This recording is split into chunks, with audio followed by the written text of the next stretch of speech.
Well, a very good afternoon to you all. It is indeed a delight and a joy to be here today.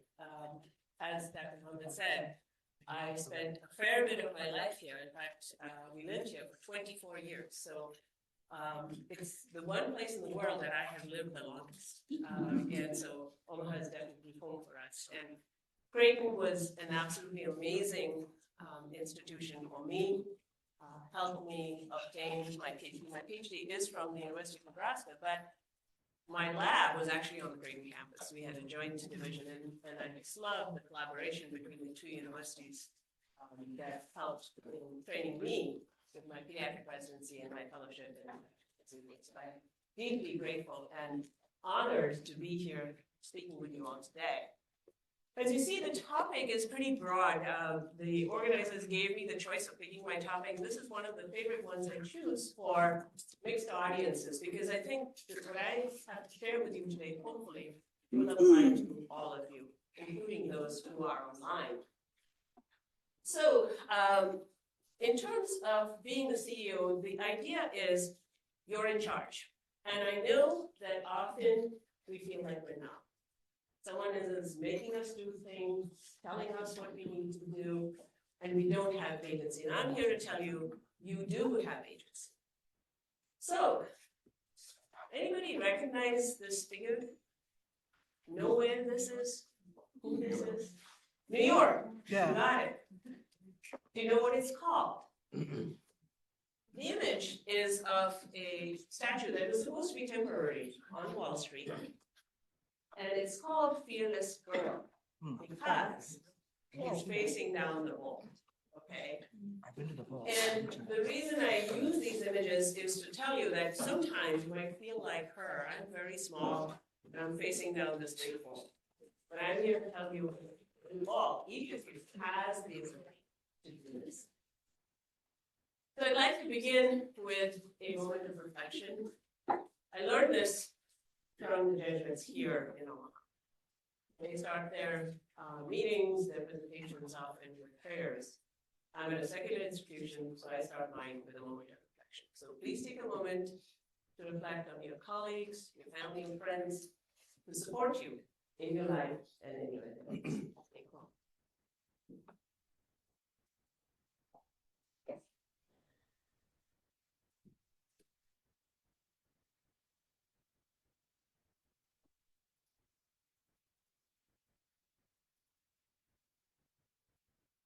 I have no disclosures for my presentation today. You'll notice cartoons, pictures, imagery I use throughout my presentation because I want to make certain points. So the one you're seeing here is a statue that stands outside the entrance to our university. It is of Dr. Rosalind Franklin. And it is truly sad that many people in the world do not know of her seminal contributions to science, and our whole understanding of the field of genetics would be impossible without her work. She's the one who took the iconic photograph, called Photograph 51.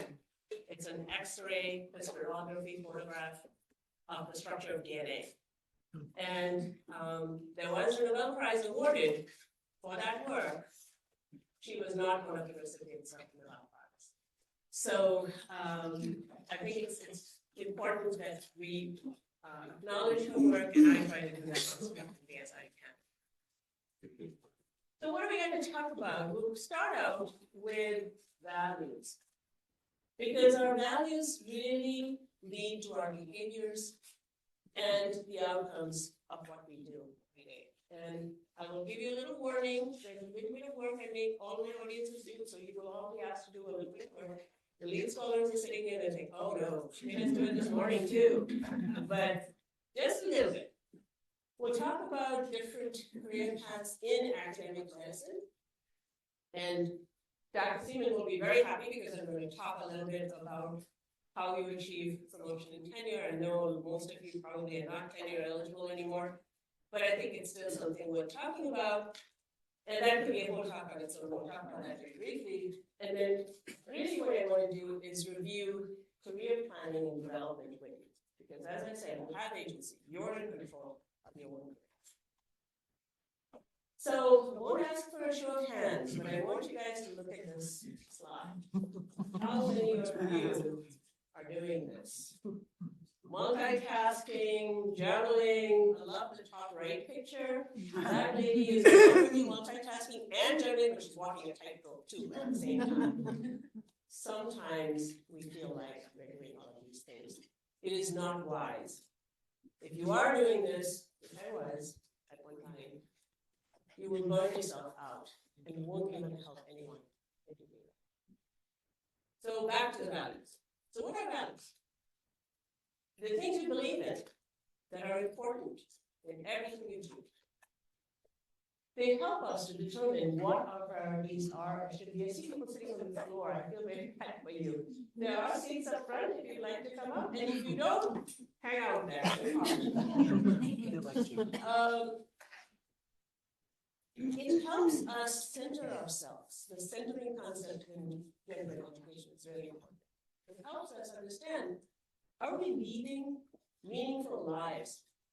We're on that treadmill and you're trying to get umpteen things done every day. Sometimes it's easy to lose sight of that. So if you bring yourself back to what your values are, that will be helpful. And ultimately, our values are the source of our happiness or unhappiness. So if what we're doing is not congruent with our values, that's when we get dissonance. I'm careful about psychologists in the audience. I see Dr. Kalan here, but this kind of dissonance is very damaging, actually, to us. So you want to try and align what you're doing with what you believe in as much as possible. So this is the exercise, and it's very simple. You just need to list, and if you have something to write with, it's fine. If you don't, just think about it in your mind. I've provided you a helpful list. Oh, they're having trouble on Zoom. Okay, let's turn this thing off. Thank you. All right, I'll be Oprah.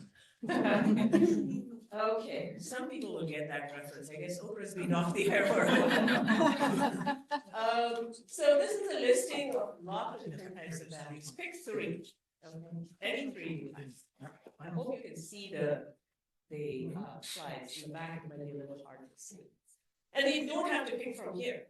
If you have other values of your own, that's fine. Now, the real questions. Now, it's not going to be feasible to be listing one goal for each of your three that you pick, hopefully, and then decide about, well, I want one goal that for next year, next 5 years, next 10 years, and what it'll be at the peak of your career. Why go through this exercise? The idea is, first of all, identifying what your values are, and then trying to match goals to those values. All right? Also, when you're picking your goals, they need to be what we call SMART goals, okay? One of the nurses I used to work with, Patty Wilderman, is in the audience. So if I know anybody in the audience, they're going to get, she's like, oh no. But one time when we were talking, Patty may not remember this, we were made to write down, whatever our goals were. And she wrote down she wanted world peace. And I said, yep, me too. But you know what? I don't think I'm in charge of that, so I don't think I can do that. So don't write something that is not attainable, all right? So your goals need to be specific, measurable, attainable, they're relevant to what you're doing, and they're time-based. So hopefully there will one day be world peace. Not in my lifetime, probably, unfortunately, but something that you can get done in a certain amount of time. And then I'm going to ask someone, some brave soul in the audience, to share. So, who is going to tell us whether their values and goals are aligned? In this wonderful audience, there's got to be one, at least. Nobody?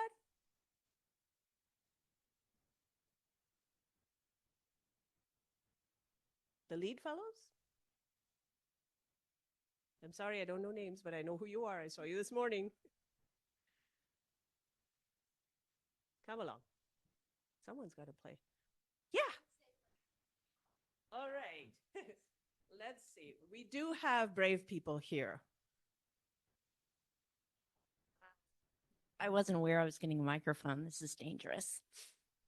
Yes, so I feel like my goals and values are in alignment right now. I'm in the Department of Medical Humanities.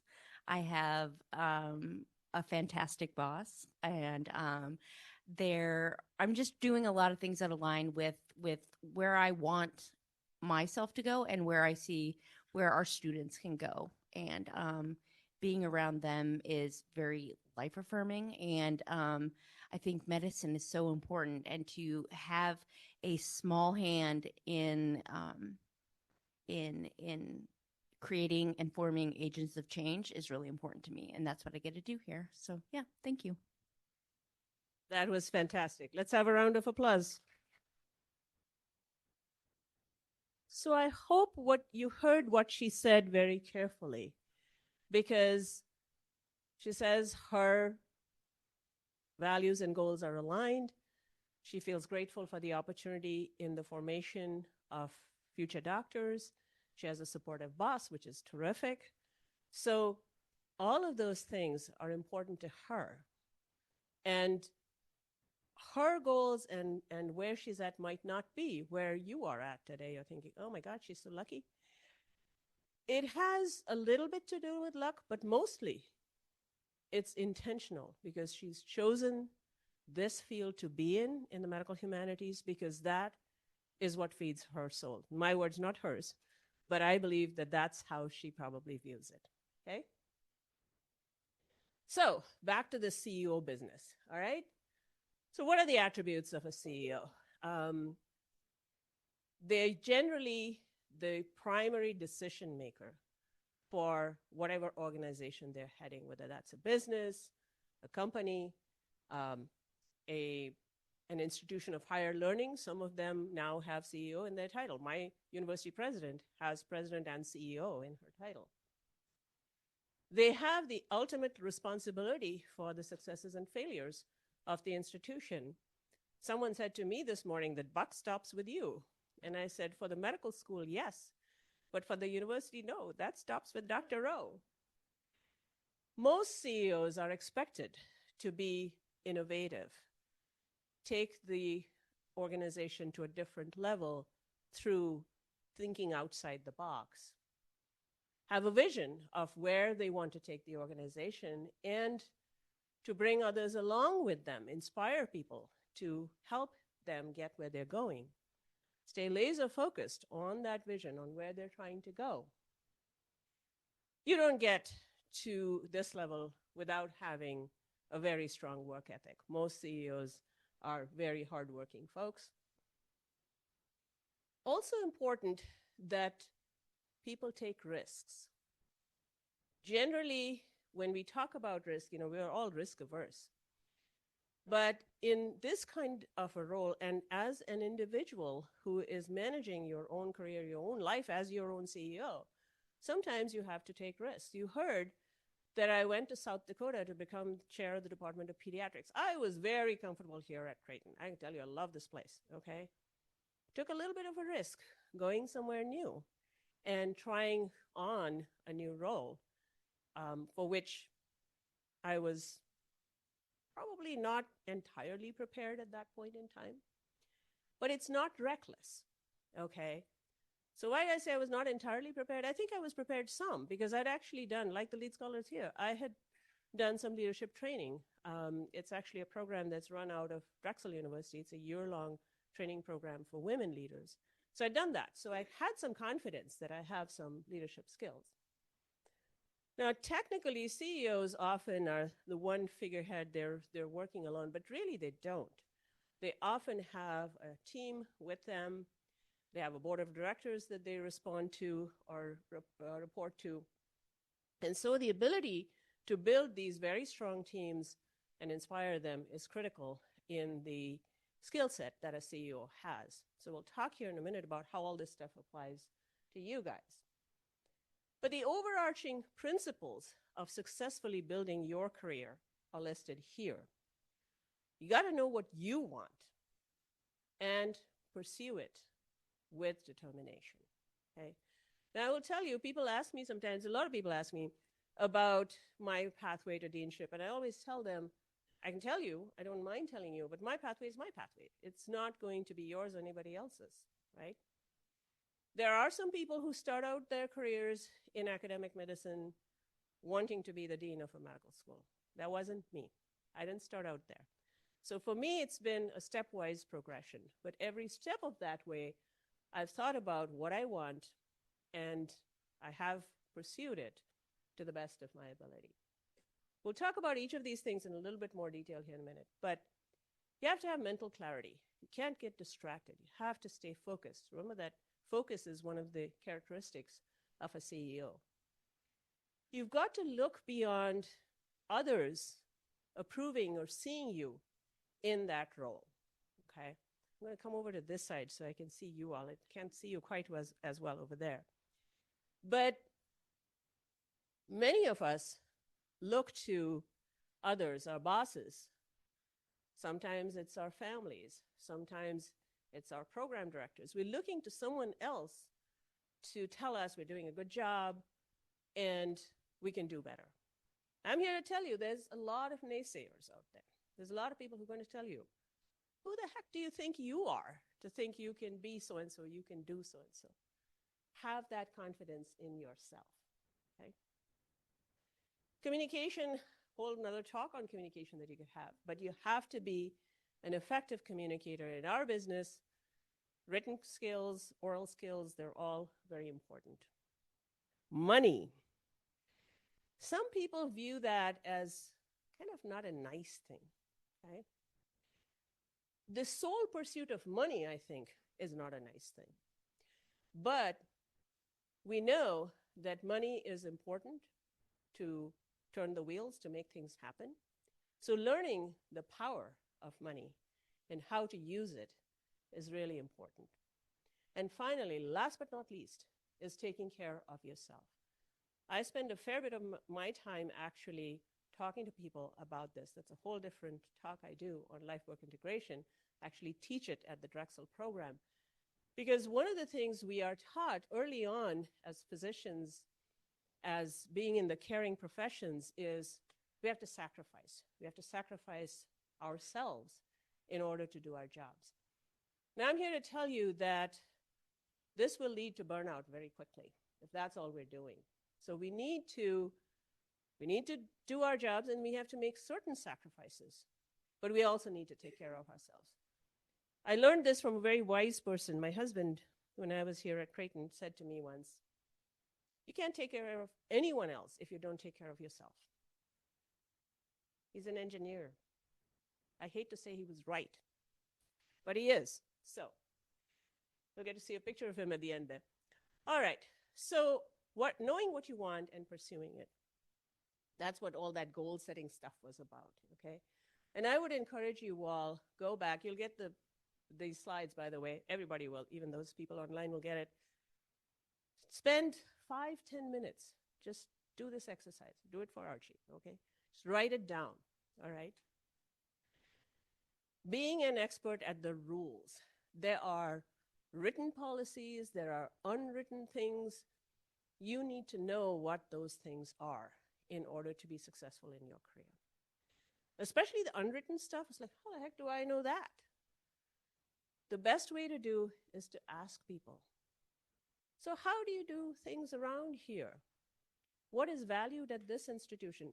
We put stuff out, we put stuff online, we put things out there saying, we are about XYZ. But there's that hidden piece of it that you need to know. Distractions, there's lots of them out there. We'll talk a little bit more about that here in a minute. Don't get distracted from the direction you're trying to go. But on the other hand, don't miss opportunities either. So you got to strike that balance, all right? Assess your progress. Every so often, stop and think. Am I doing what is feeding my soul? Am I going in the right direction? Or am I off somewhere else? Need to course correct, all right? Networking we'll talk a little bit more in depth about here in a minute. But it's helpful, those people who are asking me what my pathway to deanship, some of them are maybe thinking, maybe I want to do what she's doing. I want to know how she got there, all right? So that's helpful. And the last thing is about asking for things. The fellows heard it this morning. No one reads your mind. So ask for what you need to achieve what you're trying to achieve. Sometimes people think, I got to ask for so much more so I can get this much. As someone who is in charge of resources, I'll tell you that's really annoying. So don't do that, okay? When you go to ask your department chair, your division chief, your supervisor, your boss, somebody for something, go with an explanation for why you need it and be realistic about what you're asking for. But do ask, because they're not mind readers. They're not going to figure it out unless you tell them what you need. So networking. This is really expanding your skill set. Again, whole talk I could do on networking. But you're now drawing on the expertise, the knowledge, the experience of others to help you get where you're going to go. No one's successful in a vacuum, all right? I'm standing here in front of you today. You're not seeing all those people. There's lots of people on whose shoulders I'm standing, all right? These are my peeps. These are my people.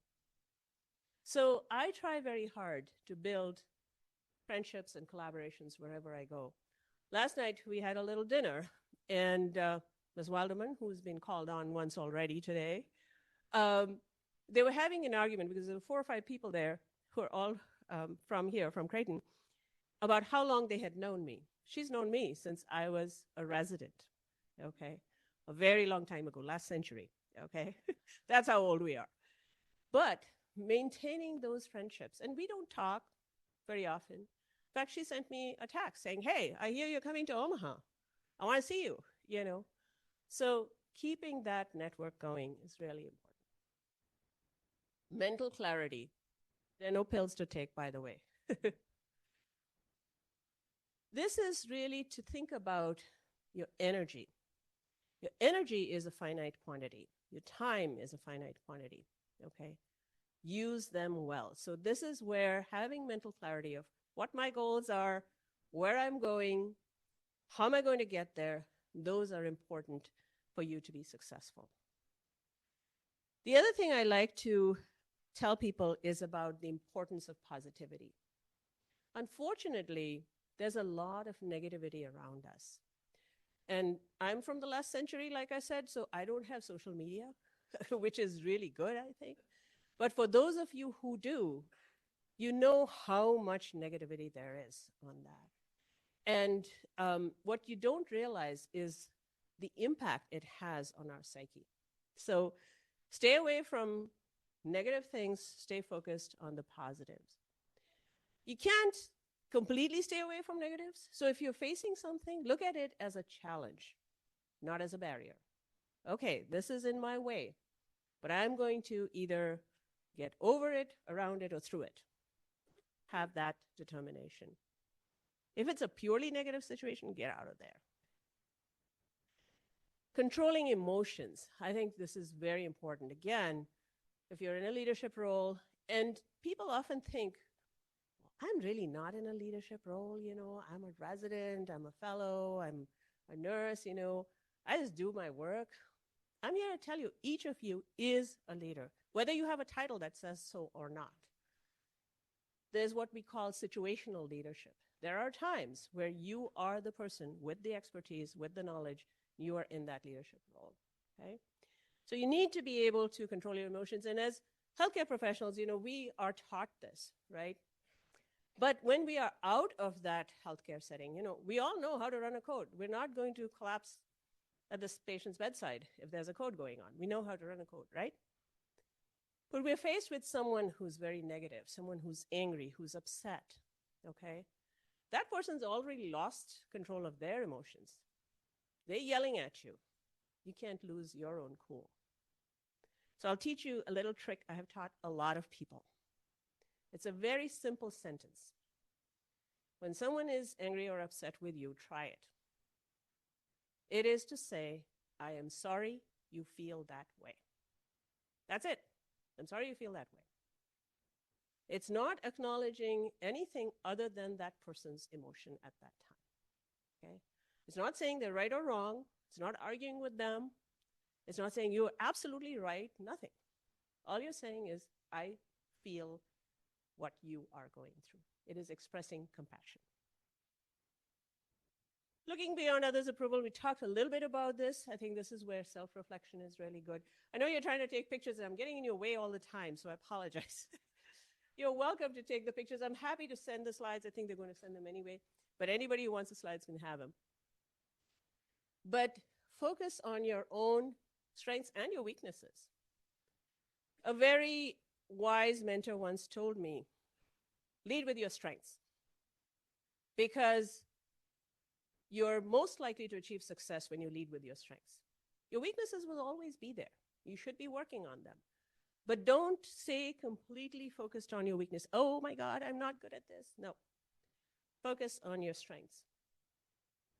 Figure out what you like and dislike. You know, if you don't like something, minimize that. If you don't like standing up in front of umpteen people that you don't know and talking, don't do it. Actually like it. We talked about your personal values, your principles. Have that courage to follow those. And think about what are deal breakers. So sometimes we can't always have everything well aligned with our values. Sometimes we have to do some things that are not quite aligned with our values. But if it's something that you absolutely cannot stand, that's a deal breaker. And I am very vocal about this when I talk to people. I will tell them, what you're asking me to do is against my principles. I will not do that. If that means I lose my job, I'll lose my job. And you know what? I haven't lost a single job so far. Because people will push you, but when you push back, they know that you mean what you say. Popular choices. This is the usual way people do things. Try to look beyond that. When I took the job in South Dakota, some of the people here said to me, you're going to South Dakota, it's really cold up there. And I said, you know, Nebraska's not exactly in the tropics. So I actually said that. It was in the doctor's lounge in the old St. Joe's Hospital. So just because this is a place that is small and rural and, you know, isn't necessarily on the ascendant path for anyone, doesn't mean you shouldn't look at it. And again, reminding you that worrying about what other people think is only going to cause you stress. They don't care, right? So go your own way. Now, visibility is very, very important. I'm going back over there now because they're feeling neglected over there. So how do you enhance your visibility? How do you stand out from the crowd? Here's a few things. The business people call it branding. I don't like that term, but we use a lot of business stuff because we don't have all this in our lingo. They talk about creating a personal brand. And sometimes when I do this as a workshop, I talk to people about actually writing down what's your personal brand. So if you feel like it, spend some time. Say, what's my personal brand? What am I known for? What do I want to be known for? Put yourself and your accomplishments publicly out there, okay? Gracefully. You don't want to be bragging, right?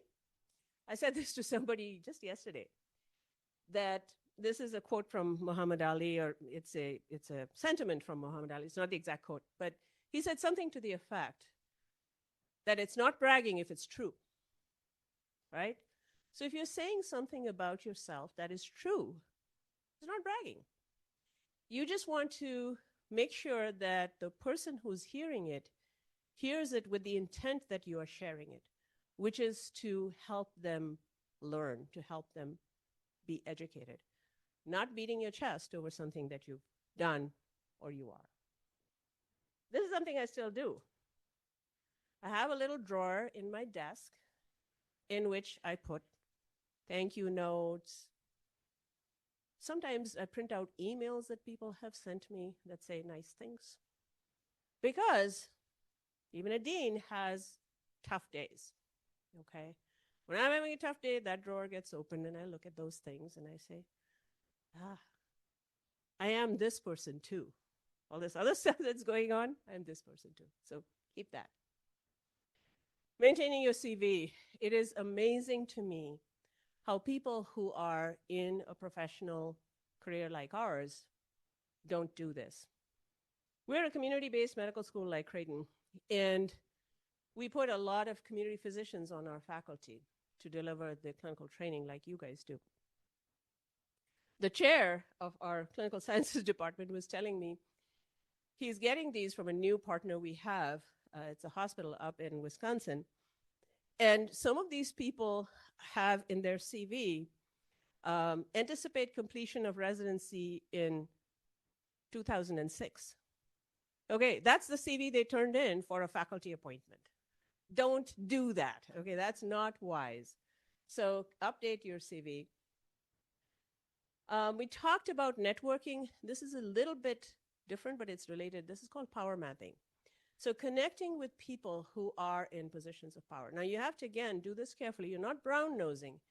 You're not going to try to get to know somebody to see what they can do for you because they happen to be in a position of power.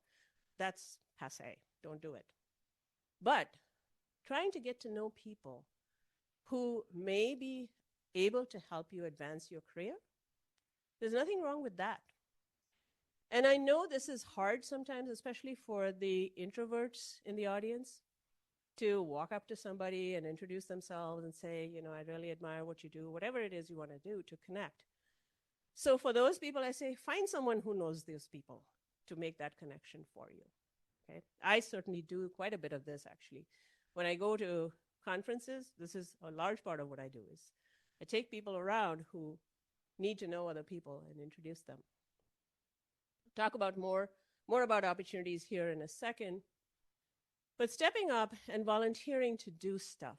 You know, there's a lot of stuff that we need done besides our regular day-to-day, right? There are committees to serve on, task forces, projects to do. It all seems like a lot of work. I'll tell you this little story. So at one point in my career here, I was feeling particularly burned out, and I actually sat and calculated my FTE. I was serving 2.5 FTEs. Okay, that was really stupid.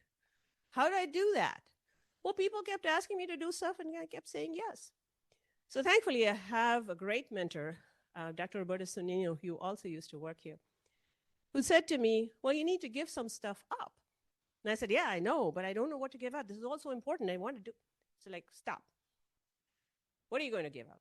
So we looked through my CV. And at that time, I was on the admissions committee and I was on the IRB.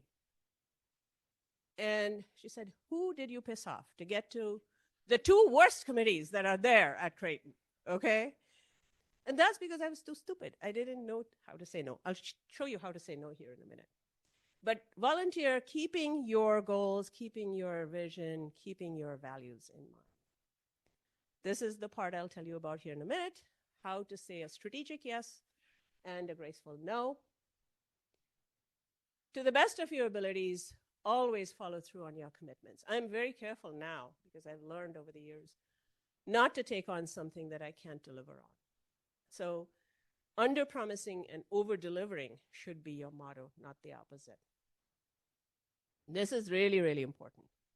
Often we will say, you know, you get congratulated for something and you say, oh, I was just lucky. Never attribute your successes to luck. There may be a small element of luck in it. Most of it is hard work. That's what you put in. So when someone compliments you, 2 words. Thank you. That's it. All right? So here's the strategic yes and graceful no. I actually put this into a slide because I used to teach this and people said, can you write that down and send it to me? Okay, so it's written down. So the strategic yes is when someone asks you to do something, think for a moment. Does it align with your goals, with your priorities, with your vision, your interests, your expertise? Will it result in some kind of growth, whether it's professional or personal? Do you have the bandwidth? Are you serving 2.5 FTEs? Don't take anything else on, all right? And is it supported by your boss, the institution, other stakeholders? Do your family and friends support what you're doing? Sometimes we ignore those folks. They're the most important people in our lives. Okay? So you decide the answer to all these questions is no. Now, how are you going to tell this person whom you deeply respect, they're a friend, they're asking you to do something, how am I going to say no?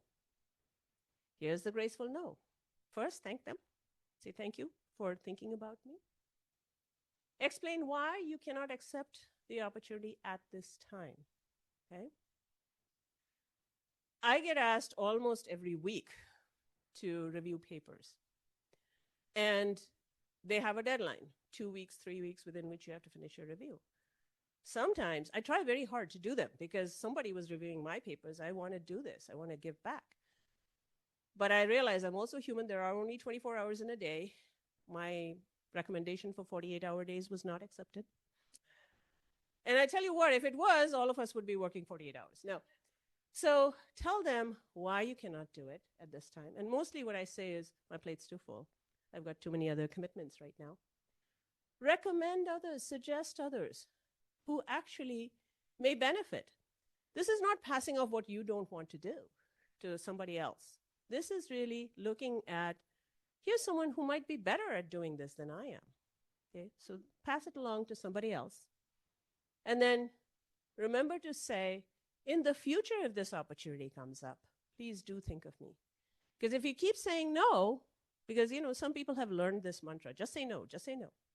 And I'll tell you, as someone to whom people say no, that after 3 or 4 times, I'm not trying anymore.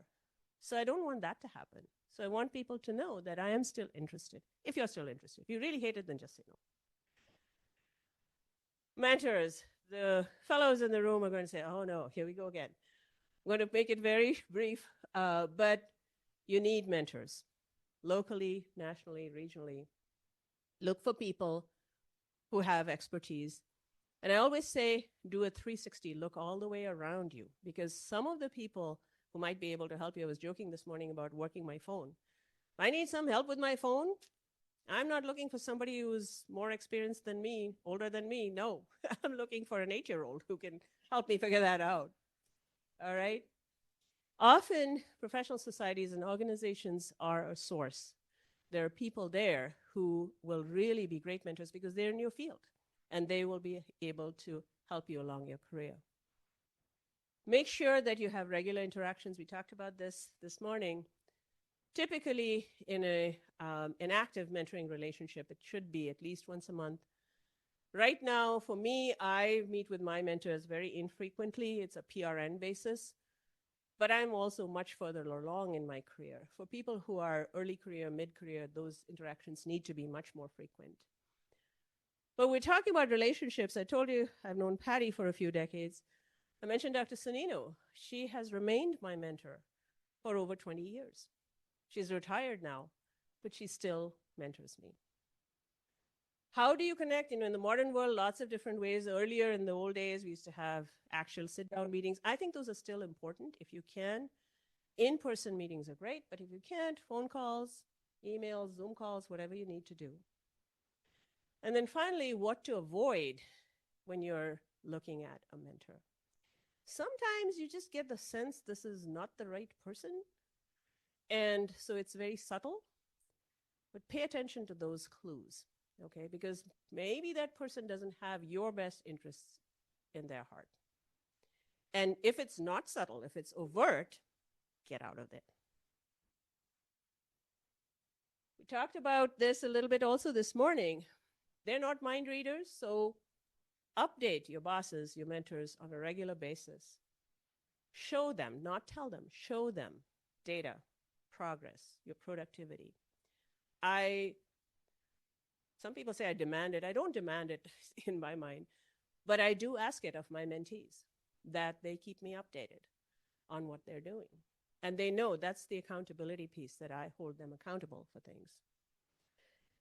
For people who are hesitant to put themselves and their accomplishments forward, don't be shy. Bring those up, bring an agenda, bring your questions to your mentor. Ask for feedback, regular evaluation, appraisals. Again, the self-reflection part. Do some self-reflection, some self-appraisal. You know, last year I published 4 papers and a book chapter. I think that's pretty good going. Okay. My president said to me, "Where do you find the time?"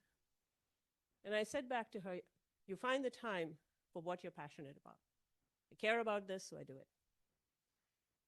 We talked about aligning your goals with your own values, but also keep in mind that you need to stay aligned with your bosses, with the institution, with your mentors. If you fall out of alignment there, there's dissonance again, and that's going to cause problems. And then figuring out what your priorities are and how you spend time pursuing those. Now, Dr. Muhammad mentioned I have a deep passion for mentorship and also for sponsorship. How many of you in the audience here have heard this term? Raise of hands. So a few have. Most people haven't. Again, this is coming from the business world to us. So everybody knows what a mentor is. But a lot of people don't know what a sponsor is. What's the difference between the two? So there's a definition here, which is the official definition. It's public support by someone who's powerful or influential to advance someone who's not, who has potential but hasn't been able to or promoted up. The difference from mentorship is typically a quiet thing. It's not a public thing, okay? The mentor may have more knowledge, experience, expertise, all that stuff, but they're not going around telling people about you. So some people have said a mentor talks to you, a sponsor talks about you, especially when you're not present. So that's what sponsorship is.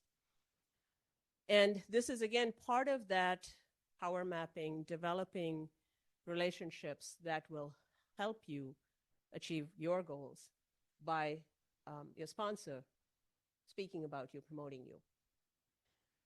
Talked about effective communication, written as well as verbal. We had an expert this morning talking to the fellows about nonverbal communication, body language, eye contact, those kind of things. Knowing your audience, this is all repetition for you guys. One of my mentors used to say, you have to hear something 4 times before it becomes part of your permanent memory. So I guess it's not too bad you're hearing it more than once. Being organized, being clear, you know, I spent a lot of time putting this presentation together. And while I've given this presentation many times, I actually revise my slides and what I'm going to say and think through it every single time I do it. S-bar, people know what S-bar is? This is a way, if you have a tendency to talk a lot, which I do, is to put it succinctly. So to say, here's a situation, here's the background on it, here's what I think is going on, my assessment, and here's my recommendation. I'll give you an example. We have an issue with one of our residency programs. So the DIO, the GME Dean, came to me and said, here's the situation, we have a problem with this program. Here's the background on it. This has been a long-standing thing. There's been these issues between the faculty and the residents. Here's what I think is going to happen. The ACGME is going to pay us a site visit. And my recommendation to you is you set up a task force so we get ready for the site visit.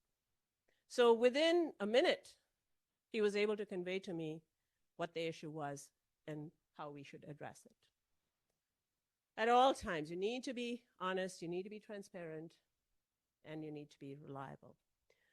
Bottom line on this, you guys have agency. You are in charge. Be active, not passive in your careers. The money, know your market value. There are lots of different places where you can find out how much you should be paid. I hate to tell you this, but for a large part of my career, I was underpaid because I didn't know where to look for the benchmark for my salary. There are these benchmarks out there. And keep in mind that just because it says an anesthesiologist in the Midwest should make X amount of money doesn't necessarily mean that that is what you should be making. Because you bring a certain amount of experience, some expertise, maybe you're an expert in pain medicine, you have value added, and you should be compensated for that. So think about it when you're going to advocate for yourselves about a business plan. Keep in mind also when you're doing this advocacy about money especially, is that there are constraints. The people you're trying to negotiate with, they also have goals, they also have people they answer to, and they may not be able to meet your demands all at the same time. So be respectful of that. The last thing is about part-time. And I just want to say this because a lot of people think, well, I've got some other responsibilities right now, I'll go part-time. Be careful, because part-time work often means full-time work with part-time pay. They just pay you less but make you do the same amount of work. So look for flexibility, not necessarily for fewer hours. So to be successful, look for small wins. Sometimes, when your goal is very big, you're thinking about something 5 years from now, 10 years from now, it might be intimidating. So what are steps towards that vision, that direction that you want to go? Break it down into something you can measure, you can do. As long as you're going in that direction, do what's under your control. World peace is not under mine. So keep in mind what you can do. Build momentum. Sometimes when you're pushing against barriers, they won't yield right away. But if you stay at it, eventually they will. Act with urgency, with zest, and make your choices visible. I love this quote from Thomas Edison. This is about opportunity. Remember I said don't get distracted, but don't miss opportunities? This is about that. Because it comes dressed in overalls. It looks like work, right? Sometimes important to take them. I'm running short on time, so I'm going to go through this part fairly quickly. So this is kind of the traditional academic career path. You do research. It typically used to be basic science research. Everybody does education, and then there's some service. The clinicians have clinical service plus other service committees, things like that. In the current milieu, it's changed a little bit, especially the research part has. So it's not so much basic science, lab-based, wet lab research, but translational research, clinical research, community-based research. And then the service portion has also changed in the way that the service is not necessarily just to the institution, but it's also to the profession, to the community, things like that. And at Creighton, I know this because I had Dr. Seaman's job at one point in time. Creighton really values all of these things. And then the last piece is leadership, of course, has now become part of most people's career path. I created this slide a few years ago. It's almost a decade ago now. But it just tells you the lots of different ways you can get to what some people consider the top job you can have in a medical school, and that is of the dean. Often it comes through the department chair pathway, but it can be through the decanal pathways, and sometimes for the research people through being a center director, things like that. Promotion, and tell you that you could talk a whole hour on this. I'm just going to touch on a few important things. First of all, the guidelines and the criteria, you have to know those. Now, it's hard. There's a handbook. I think the handbook's still there. It's usually online. You can usually find all this stuff. It's really boring to read. So if you wish to be promoted, you need to know what the rules of the game are. So do they value research? Do they value scholarship? Do they value service? How does the nitty-gritty of it matter? Okay, so they value research, but are they focused mostly on grants? Do they look at the impact factor of journals? Things like that. What's the timeline? How long do I need to be an assistant professor before I can apply for promotion? And then meeting with your supervisors, so division chiefs, chairs, deans, whoever knows the pathway. Promotion committee chairs are great to go and talk to them about what you need to do to get promoted. Why do you care? This is a community-based medical school, right? It is a form of recognition in our field. And when I got promoted to professor, I will never forget this because I told you guys I trained here, right? Some people said, wasn't she a fellow a few years ago? She's now a full professor. How'd that happen? I want to be a full professor. So, people do value academic ranks. It gives you an opportunity to participate. If you are an assistant professor, you cannot serve on a promotion and tenure committee. So there are certain things you cannot do unless you're at a higher level. If you have tenure, it's great because it does perform a form of job security. In some places, it used to be true here at Creighton. It isn't anymore. If you got promoted, you actually got a salary increase. I don't believe that happens anymore. And it increases your opportunities for career advancement. I can tell you that if I had remained an associate professor, the University of South Dakota would not have looked at me to look at the chair position. So becoming a full professor was important from that perspective. This is a quote from Stephen Covey. Read it. A conscious commitment to the important. That's what I want you all to make. Not an unconscious commitment to the unimportant. So this is the last part of it in terms of career development. So a lot of people are doing plan A. You do what you're asked to do and hope someone will notice. All right? Instead, what I want you all to think about is plan B. Be proactive, actually develop a career plan, figure out what you need so that you will find real meaning in your work. So plan A is this, this Venn diagram. You're on the left side, you want to get to the right side, in between is lots and lots of work. All right? I'm seeing nodding heads. And this is what happens. Lots of different things, no plan, no guidance. It's what I call a series of responses to a succession of opportunities, which often is the path that leads nowhere. Instead, use the personal values model, plan B.